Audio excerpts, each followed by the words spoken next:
सोनिया गांधी जी और सोनिया गांधी जी के वक्तव्य का सवाल है। हम आरंभ उनके वक्तव्य से ही करते हैं। सोनिया गांधी जी का यह कहना था कि Congress parliamentary party CPP chairperson के नाते कि भारतीय जनता पार्टी नेहरू को विलीफाई कर रही है, कहीं उन्हें एक विलेन बना रही है, उनके इतिहास को डिस्टॉर्ट कर रही है और कहीं न कहीं जो जनमानस है उनके स्मृति से, उनके मेमोरी से नेहरू का नामो निशान मिट जाए, इसका प्रयास भारतीय जनता पार्टी कर रही है। मैं सोनिया जी को ससम्मान कहना चाहूंगा कि केवल और केवल नेहरू जी को जीवित रखने के लिए, नेहरू के स्मृति को जीवित रखने के लिए और नेहरू के तथाकथित लेगेसी को जीवित रखने के लिए कांग्रेस पार्टी ने न जाने कितने महानुभावों को, हो सकता है वो कांग्रेस के हो या कांग्रेस के बाहर के लोग हो, उनके लेगेसी को समाप्त किया है। उनमें सबसे बड़े उदाहरण अगर मैं देना चाहूं, कुछ उदाहरणों में से बड़ा उदाहरण है वल्लभ भाई पटेल जी का,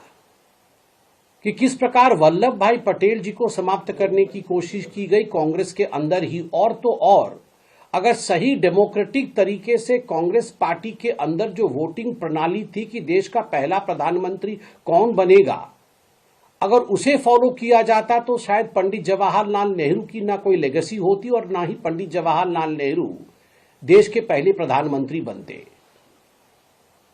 साइडवेज रखा गया और दरकिनार किया गया सरदार पटेल को।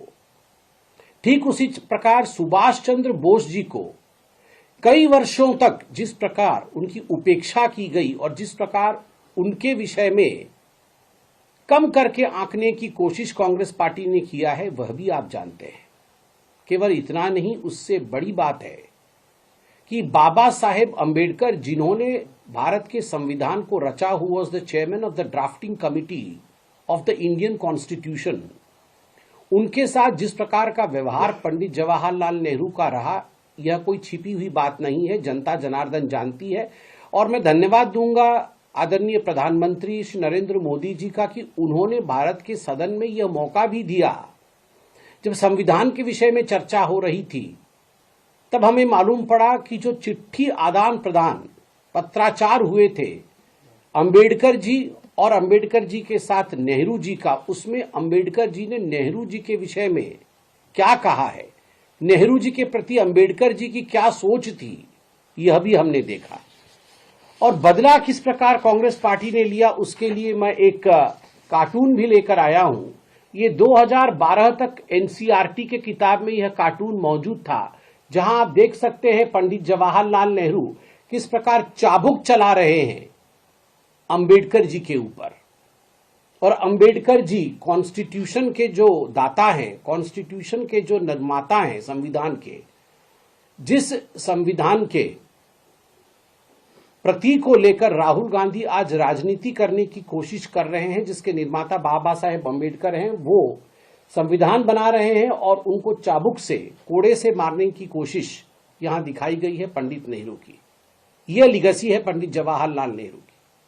तो गांधी परिवार और नेहरू खानदान ने जिस प्रकार बाकी लोगों के लिगेसी की समाप्ति की कोशिश की,